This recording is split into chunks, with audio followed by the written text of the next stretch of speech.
What's going on, guys? Lawson Turner back with another episode of the Cover 2 podcast. And the Boston Celtics, they're moving on. They're moving on to take on either the Knicks or the Indiana Pacers in the Eastern Conference Finals as they dispatched the Cleveland Cavaliers 113 to 98 last night. And let's dive on into it. No Jared Allen, so Jared Allen missed the entire season series, and Donovan Mitchell missed the last two games. Now, Evan Mobley stepped up and was tremendous last night. He was aggressive. He looked for his shot.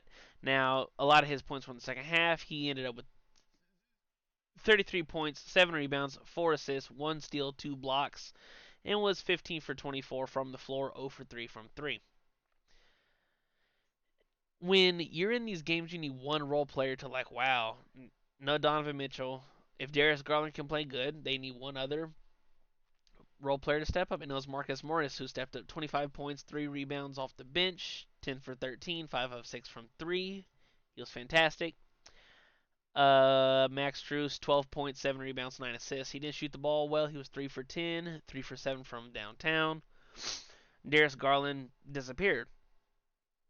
He he just played bad. 11 points, no rebounds, 9 assists, which is good for a point guard, and 2 steals. 4 for 17 from the floor. It amazed me because if if you want to extend your season, you need your star players to step up in the absence of your scorer. And they didn't crack 100 again last night.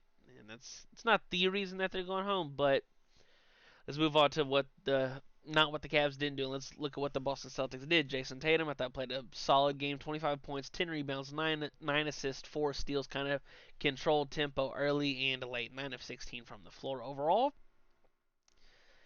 Then let's move into who I thought was the role player of the night, other than Marcus Morris.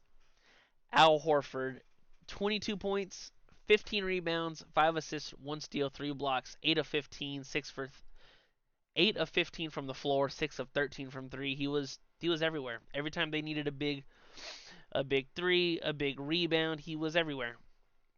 He was everywhere. He had 7 of his 15 rebounds were offensive rebounds, which was sensational. I thought Jaylen Brown played really passive, but he didn't. It turns out he didn't need to play as aggressive as he normally does. 11 points, 4 rebounds, 7 assists, 4 of 9 from the floor, so he only took 9 shots. But they didn't need a Jaylen Brown massive performance. Now let's look at some of the key runs that happened in this game. The Celtics from the 6:44 mark in the second quarter were down 6, then they go on an 18-5 run to close out the quarter, and they go from being down 6 to up 7. And I think they were up 6.5 because that was when Darius Garland shot a technical free throw. Yeah.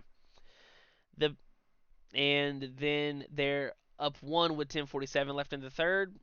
11-0 run, and then it stretched the lead to 12. And that wasn't all she wrote because the Cavs whittled it down. It was a 3-point game with 11 minutes to go in the fourth, and then Boston goes on a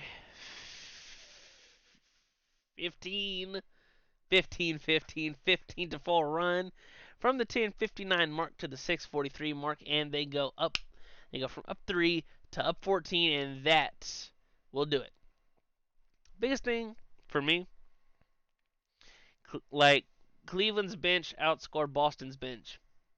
Boston's not the deepest team, but I thought they were deeper than the Cavs, which they are, especially with no Donovan Mitchell and no Jared Allen.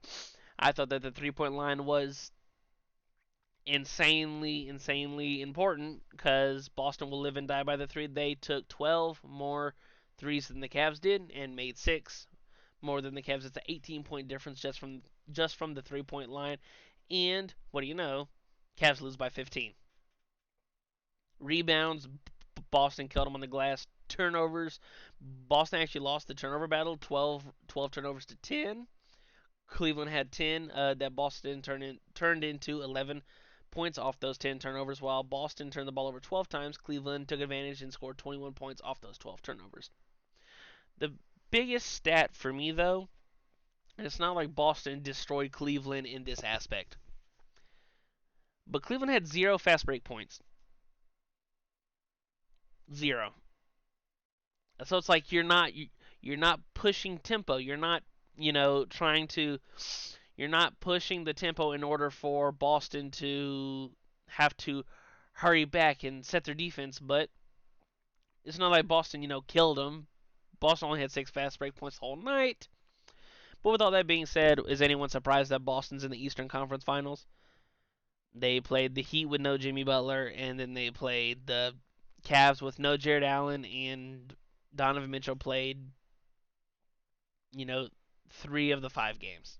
So they should be well rested for their opponent. Game 1 of the Eastern Conference Finals is, I don't know, but with that being said, Game 6 of the Knicks Pacers series is on Friday, and that will it won't determine. It will if the Knicks win.